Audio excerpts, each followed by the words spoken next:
The worst movement system of all time. The Auditore system. Assassin's Creed 1, 2, Brotherhood Revelations, all known for their characters acting by themselves, clunky controls, and questionable design choices. Now, this is probably what you're thinking of the system right now as an Assassin's Creed fan, and to be honest, I don't blame you. These games did a really half-assed job on teaching you how to use and express the system to its full extent, which is probably why you clicked on this video. I'm here to teach you that everything you knew about this system is fundamentally incorrect. The Auditore system, if learned properly, is one of, if not the greatest movement system ever in a video game. This may seem obscene to you, which I don't really blame you, but trust me, by the end of this, if you really take in everything I teach, you'll spend hours mindlessly parkouring through the cities in the Auditore system. Now, there's 3 pillars of which you need to master to be fluent as possible in this game. After you learn these pillars, there are also other tricks you can learn to assist yourself as you're gliding through these ancient cities. For the controls, I'll be vocalizing the limb system, but I'll write down Xbox, PlayStation, and keyboard controls in the editing process. The first pillar is knowing when to press the high profile and legs button. The second pillar is knowing how to properly position your camera, and third pillar is knowing how and when to side eject and cancel. Let's get into the first pillar. This is arguably the most important one. People fail to perform properly in this pillar, and it causes a disaster for them. The player must learn when and where to press the legs and high profile button. For example, pressing legs while climbing would cause an eject, which would cause you to jump off the building. When you're approaching a wall, hold high profile and legs, and when you start climbing it, let go of legs. Pressing legs again will eject you towards a position you're looking at, which can be beneficial if that's the direction you want to go, but in general, it kind of creates a problem. Another instance you're looking out for is when you're walking off a ledge and the ground isn't too far off. In this case, do not press legs, as Ezio/Altair will proceed to jump and you'll most likely lose health. Instead, walk towards the ledge and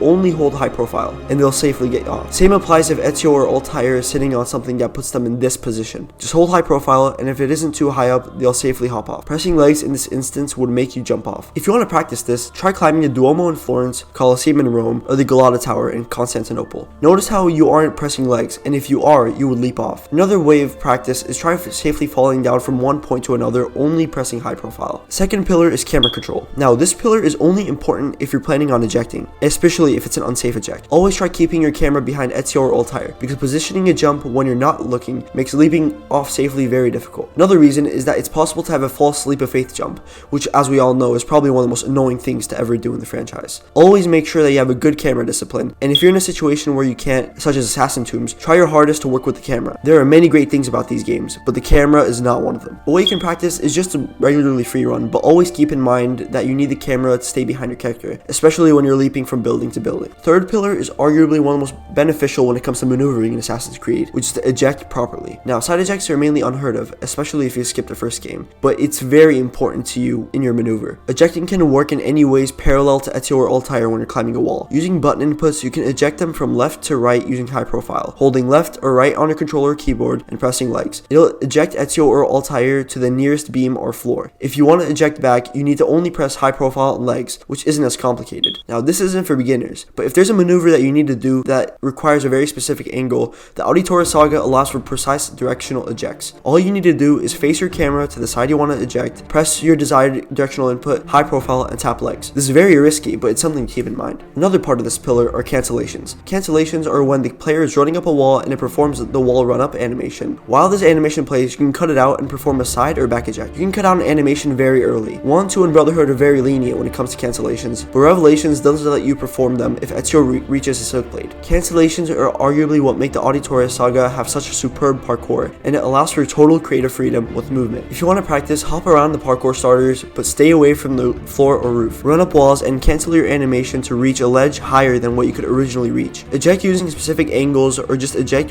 to get where you want. If you master the controls, the system becomes super fun to play around with, and you can finally start to see that the parkour system was built around cancellations and side ejects. Now that we learned the 3 pillars, and you're basically a master at the Auditore Saga parkour, but there's still 2 more tips that I want to mention that would greatly help, but are hard to pull off. Firstly, there's suicide falling, which is when you quickly spam attack and high profile to walk off a tall building the game usually wouldn't let you walk off. This will take off health and will sometimes even kill you, but if you're aware of the consequences, this is one of the most valuable things you can learn in your time of playing the Auditore Saga. I'll link you to a tutorial in the description. Another thing I want to mention is directly exclusive to the first Assassin's Creed game, which is vaulting. Vaulting is probably one of the best ways to ever safely get down a building, and it's one of the best additions to the parkour parkour system. What you need to do is you need to find beams that Auditore can hop from. If Auditore is on a beam and he's adjacent to another beam, jump to that beam and hold empty hand, and Auditore will start vaulting. Usually Auditore will grab the ledge after vaulting, but depending on your location, Auditore will vault off the beam and land on a nearby platform. If you want to learn more about this, since there's much more to this mechanic than I talked about, I'll link you to a video in the description. Now, you have fully learned all that there is to this magnificent parkour system. Let me know if this changed your perception of the parkour and Auditore saga, and like, subscribe if you enjoyed the video. Take care, y'all.